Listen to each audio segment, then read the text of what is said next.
निर्दोष बालबालिका माथि अत्याचार विरुद्धको दिवस हरेक वर्षको जुन 4 गते अर्थात् आजकै दिन विश्वभर मनाइन्छ। यो दिवस संयुक्त राष्ट्रसङ्घको आह्वानमा संसारभरि निर्दोष बालबालिका माथिको अत्याचार विरुद्धमा विभिन्न कार्यक्रमहरू आयोजना गर्दै मनाइने गरिन्छ। यस अवसरमा बालबालिकाले भोगेका शारीरिक, मानसिक, भावनात्मक र संवेगात्मक पीडाहरूको चर्चा गर्दै अबका दिनमा यस्तो हुन नदिन छलफल गर्ने गरिन्छ। बालबालिकाहरू जस्तो वातावरणमा हुर्क्यो त्यस्तै सिक्ने हो। परिवार अनि समाजबाट बालबालिकाले जानी नजानी हरेक कुराहरू सिकिरहेका हुन्छन्। त्यस्तै निर्दोष बालबालिकालाई प्रयोग गरेर समाजमा विभिन्न किसिमका अत्याचार गरिएको देखिन्छ। त्यही अत्याचार नै निर्दोष बालबालिकामाथि अत्याचार भनिने बताउनुहुन्छ दिव्य अङ्कुर बाल विकास प्रवर्धन तथा अनुसन्धान केन्द्रका डाइरेक्टर उमा घिमिरे। कसैलाई पैसाको लागि चाहिँ बच्चालाई अपहरण गरेर लगेको भेटिन्छ, पैसाको लागि चाहिँ बालबालिकालाई बेचबिखान गरेको देखिन्छ, आफ्नो रमाइलोको लागि बालबालिकालाई हिंसा गरेको देखिन्छ। यो बालबालिकाको त केही पनि गल्ती छैन नि, हैन? बालबालिकाको त उनको विकासको चरण अनुसार चाहिँ एकदमै राम्रो वातावरण, उपयुक्त वातावरण चाहिँ अभिभावकले दिनुपर्ने ठाउँमा त्यसको चाहिँ ठ्याक्कै भनौँ न त्यसको चाहिँ अपोजिट चाहिँ बालबालिकाले जुन दुर्व्यवहारहरू, जुन बालबालिकालाई प्रयोग गरेर ठुलाले पैसा कमाउने, ठुलाले चाहिँ रमाइलो गर्ने, यस्तो छ। यो नै बुझ्नुपर्छ हामीले। यो दिवसलाई बाल अधिकार दिवसको रूपमा पनि लिने गरिन्छ। सबैभन्दा पहिला संयुक्त राष्ट्रसङ्घले यो दिवसलाई चाहिँ एउटा भनौँ न निर्दोष बालबालिका अथवा चाहिँ जातीय भेदभाव तथा छुवाछुत उन्मूलन राष्ट्रिय दिवस पनि भनिँदो रहेछ, होइन, भनिन्छ। यो दिवस मनाउनुको सन्दर्भ चाहिँ एउटा बाल अधिकारकै कुरालाई लिएर हामीले बुझ्नुपर्ने हुन्छ। जुन बालबालिकाको विकासको अधिकार छ, बालबालिकाको संरक्षणको अधिकार छ, बालबालिका बाँच्न पाउने अधिकार छ, होइन। यो चारवटा बाल अधिकारको पक्षहरू जुन छन्, अर्को सहभागिताको अधिकार छ। यो चारैवटा पक्षलाई लिएर चाहिँ नि हामीले विशेष गरेर संरक्षणको अधिकारलाई चाहिँ यो निर्दोष बालबालिकासम्म भएका जुन उनीहरूले भोगिरहेका अवस्था छ त्यसलाई चाहिँ विशेष गरेर संरक्षणको पक्षले ओगटेको हामी पाउँछौँ। यो बाल अधिकारकै एउटा पक्ष हो। अब यही सन्दर्भमा हेर्ने बेलामा चाहिँ यी निर्दोष बालबालिकाहरू हामीले भनौँ न गर्भमा आएदेखि नै बालबालिका निर्दोष हुन्छ। बालबालिकाको रहरले बालबालिका बुझेर गर्भमा आउँदैन। गर्भमा आएदेखि उसले सुरक्षित जन्मको कुरा भयो, खोप र बाल स्वास्थ्य परीक्षणको कुरा भयो, होइन, सरसफाइको कुराहरू भयो। यो जन्मिनु पूर्व अथवा जन्मिने बेलादेखिको भए पछाडि यस पछाडि पनि हामीले बाल्यावस्थामा हुने विभिन्न विकृतिहरू हामीले देखिरहेका छौँ। जस्तै बालबालिकालाई बाल श्रममा राखिएको छ। 8 वर्षभन्दा मुनिका बालबालिकालाई समेत बाल श्रममा राखिएको हामी भेट्छौँ, होइन। सडक बालबालिका छन्, त्यसपछि हराएका बालबालिकाहरू छन्। अब ठुलाले चाहिँ नि जबरजस्ती हराउने भनौँ न अपहरणमा परेका बालबालिकाहरू भए, बेचबिखानमा परेका बालबालिका भए, होइन, यौन हिंसामा भएका बालबालिका, त्यस्तै गरेर बाल गृहमा भएका बालबालिका। यो धेरै पक्ष छ, एकदमै धेरै पक्ष छ बालबालिकाको पक्षमा। हामीले यो जुन एउटा संरक्षणको पक्षमा हेर्ने हो भने, होइन, शारीरिक सजाय भयो, हिंसाको कुराहरू भयो, मानसिक सजाय भयो, यी सबै पक्षलाई हेर्ने बेलामा चाहिँ यसले चाहिँ के गर्छ भन्दाखेरिमा हामीले यो भनौँ न एउटा समाचार सुन्ने बेलामै, बिहान उठेर हामीले समाचार सुन्ने बेलामै हामीलाई कति डर हुन्छ कि आज के सुन्नु पर्ने हो। विशेष गरेर अहिले कोभिडको लकडाउनमा चाहिँ बरु अलिकति कम सुनिएको छ बालबालिका हिंसाका सम्बन्धी समाचारहरू। त्योभन्दा अगाडि हो भनेदेखि बालबालिकालाई यौन हिंसा गरेका, होइन, दुर्व्यवहार गरेका समाचारहरू हामीले सुनिरहेका हुन्छौँ। त्यस्तै गरेर अपहरण गरेर हत्या समेत गरेका समाचारहरू हामी सुनिरहेका हुन्छौँ। यो त एकदम चरम सीमा हो। त्योभन्दा बाहेक साधारण किसिमको बालबालिकालाई जुन दुर्व्यवहारहरू गरिन्छ, जोखिममा बालबालिका हुन्छन्, बालबालिका तर्सिन्छन्, त्रसित हुन्छन्। यो बेलामै उनीहरूको बौद्धिक क्षमता, बौद्धिक विकासमा चाहिँ नकारात्मक प्रभाव परेको हामीले पाउँछौँ।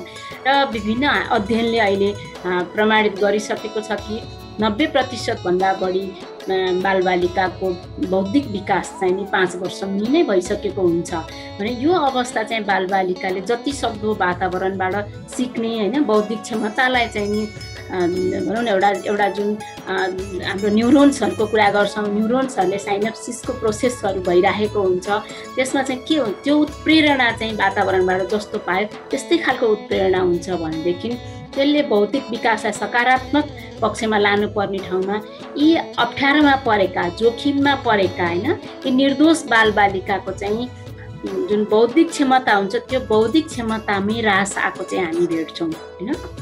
अनुसन्धानले चाहिँ त्यो देखाएको छ, बौद्धिक क्षमता पनि उनीहरूको कम हुने र अब शारीरिकमा त मानसिकमा त होइन, बौद्धिक भन्नाले हामीले बुद्धिको कुरा गर्ने, मानसिक भन्ने बेलामा चाहिँ हामीले मनोसामाजिक पक्षमा हेर्ने हो भनेदेखि उनीहरू त्रसित भइराखेको अवस्था हुन्छ, उनीहरू अगाडि गएर बोल्न नसक्ने अवस्था हुन्छ, उनको जीवन नै एकदमै अन्धकारमा चाहिँ परेको हामी भेट्छौँ। त्यो कारणले गर्दाखेरिमा नै संयुक्त राष्ट्रसङ्घले यो जुन बालबालिका निर्दोष बालबालिकाको जुन अधिकारको सन्दर्भमा चाहिँ यो जुन 4लाई चाहिँ यो दिवस मनाउनलाई आह्वान गरेको मैले बुझेको छु। महत्त्वपूर्ण बालबालिका भने परिवारको भविष्य हो, देशको भविष्य हो। जस्तो नेपाल सरकारले चाहिँ अहिले समृद्ध नेपाल सुखी नेपाली भनेर जुन सुरु गरेको छ 15औं योजना, यसमा पनि जब बालबालिका नै जोखिममा छन्, बालबालिका नै भविष्यको कर्णधार हुन्, भोलि देश यो संसार यो विश्व नै भविष्यमा गएर बालबालिकाले सञ्चालन गर्ने हो भने उनीहरू नै अहिले यस्तो अवस्थामा छन् भने कसरी समृद्ध नेपाल सुखी नेपाली हुन्छ भन्ने एउटा भयो होइन। त्यसको लागि चाहिँ प्रशस्त काम गर्नुपर्ने अवस्था छ बालबालिकाको क्षेत्रमा।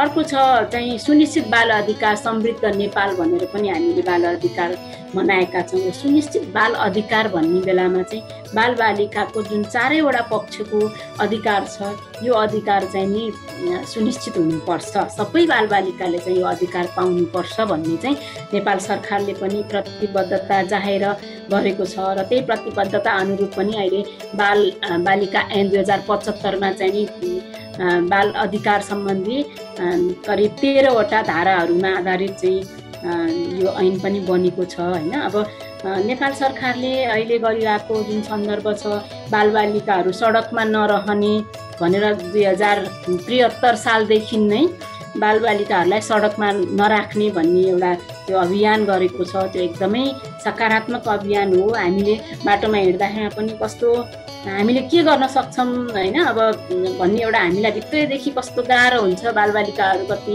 टेम्पोमा बसिरहेको, टेम्पो खलासीहरू भइरहेको हामी देखेका छौँ होइन, सडकमा नागेर हिँडिरहेको त्यहाँ कमसेकम त्योबाट उद्धार भएको छ, त्यो राम्रो पक्ष हो। बालबालिका पक्षमा हुने अत्याचारलाई निर्मूल गर्न स्थानीय सरकारको भूमिका महत्त्वपूर्ण हुनु जरुरी रहेको छ। बालबालिका सम्बन्धमा बनाइएका नीति नियमहरू लागू गर्नु जरुरी छ।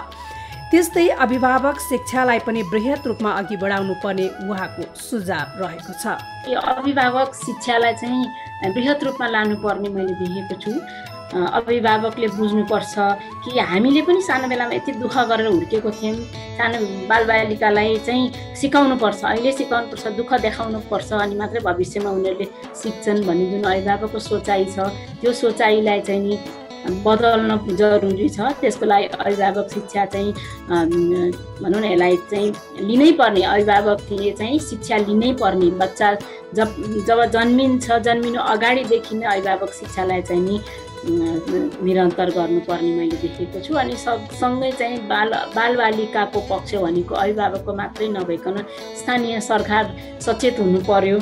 जस्तो बालबालिका बेचबिखानको कुरा छ, यौन हिंसाको कुरा छ होइन, अपाङ्गता भएका बालबालिकाहरूको जुन बाल अधिकार दिलाउने पक्ष छ यसमा चाहिँ स्थानीय निकायको सक्रियता असाध्यै जरुरी हुन्छ।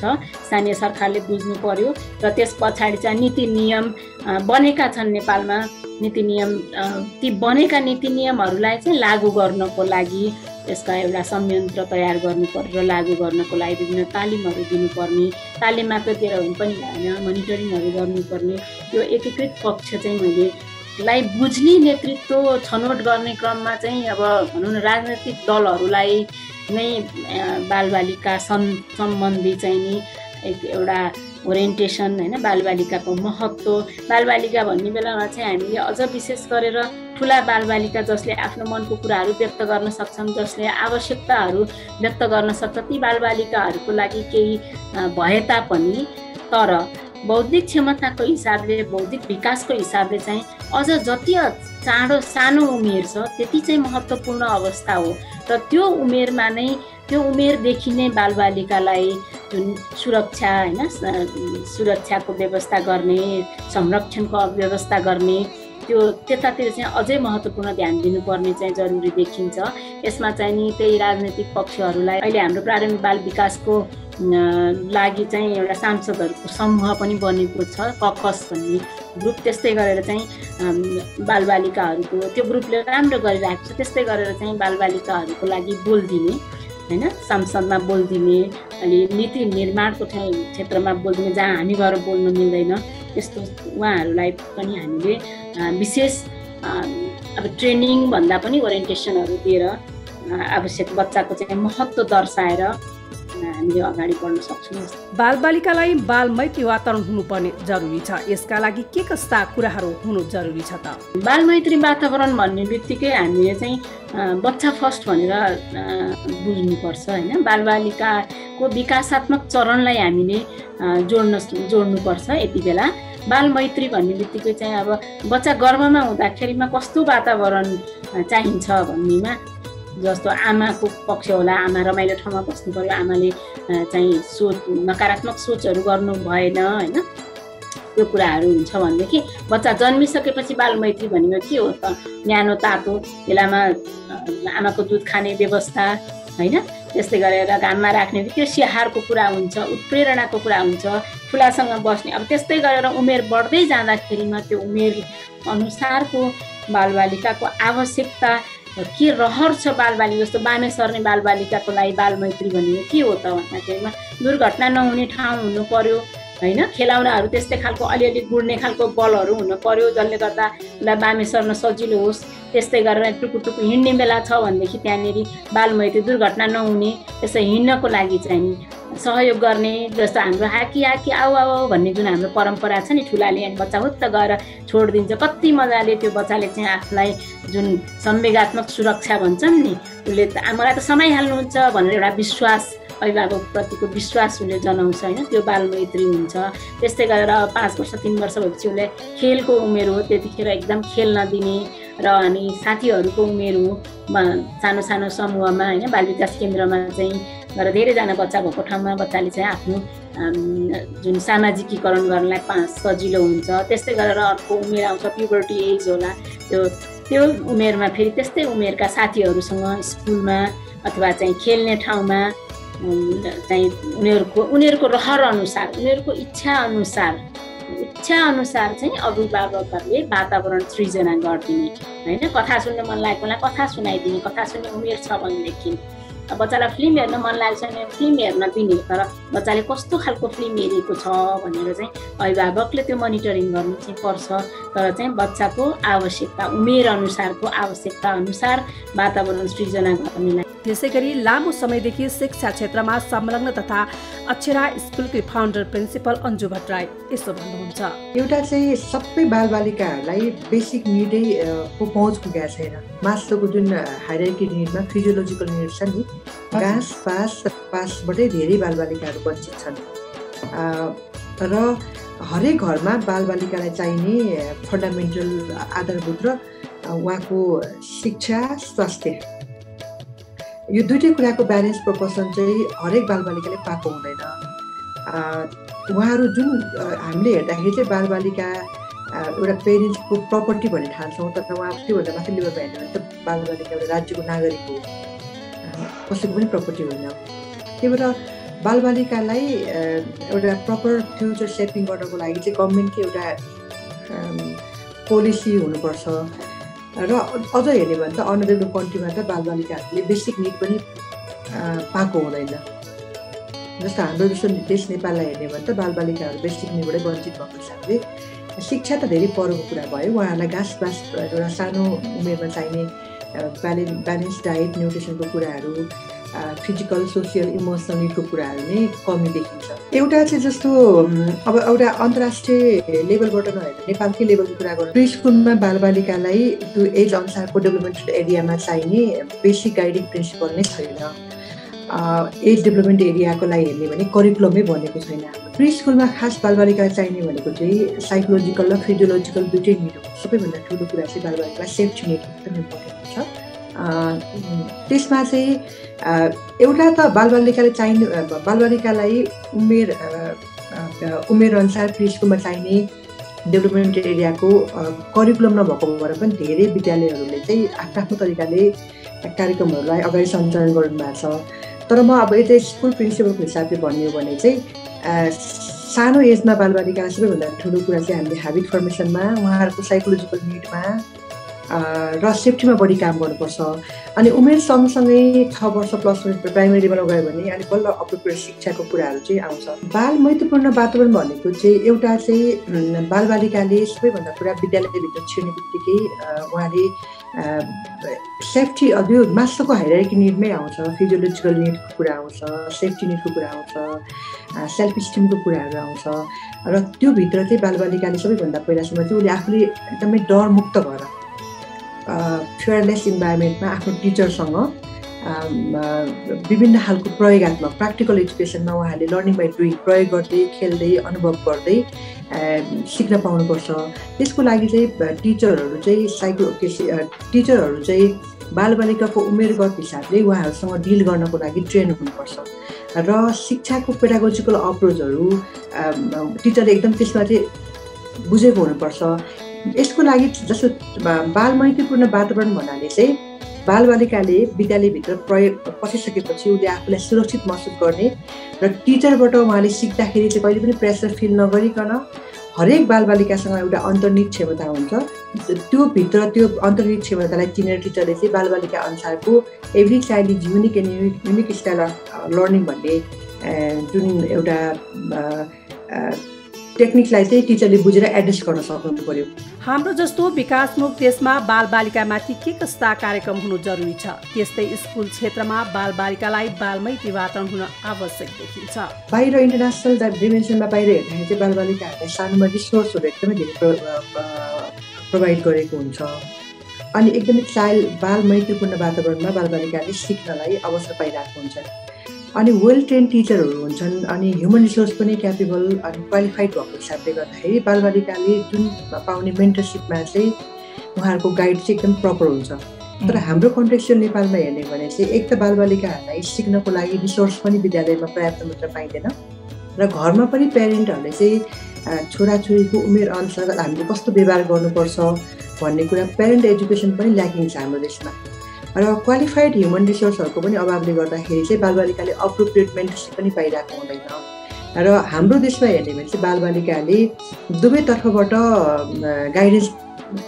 गाइडेन्समा कमी देख्छु मैले। एउटा चाहिँ पेरेन्ट एजुकेसन एकदमै धेरै ठुलो अभाव छ। बालबालिकालाई त अझ हाम्रो देशमा हेर्ने भने चाहिँ एकदमै सबैभन्दा अन्तिम प्राथमिकतामा राखिन्छ। जस्तै बसमा हिँड्दा होस् अथवा घरमै प्राथमिकताको कुरामा हेर्दाखेरि बालबालिकालाई अन्तिम प्राथमिकतामा राखिन्छ। त्यो हिसाबले गर्दाखेरि अभिभावकले पनि बालबालिकाको उमेर अनुसारको फिजिकल, सोसियल, इमोसनल र फिजिकल डेभलपमेन्टको एरिया यस्तो हुन्छ र यो बालबालिकाको उमेरगत अनुसार चाहिँ मैले यसरी व्यवहार गर्नुपर्छ भन्ने कुराको कमी देखिन्छ भने विद्यालयमा पनि well train teachers, qualified human रिसोर्सहरू र बालबालिकालाई सिक्नको लागि चाहिने पर्याप्त मात्रामा सन्दर्भ सामग्री नहुँदाखेरि चाहिँ बालबालिकाले आफ्नो उमेर अनुसार चाहिँ ह्यान्ड्स अन एक्टिभिटिजहरू प्रयोग गरेर खेल्दै, अनुभव लिँदै, प्रयोग गर्दै सिक्न चाहिँ उहाँहरूले पाइरहनु भएको हुँदैन। एउटा चाहिँ हाम्रो देश चाहिँ स्ट्यान्डर्ड नेसनल करिकुलमै बनाउनु पर्यो। अनि देश चाहिँ क्वालिफाइड ह्युमन रिसोर्सहरू प्रड्युस गर्नको लागि चाहिँ पोलिसी बनाएर त्यो खालको प्रोग्राम अगाडि बढाउनु पर्यो।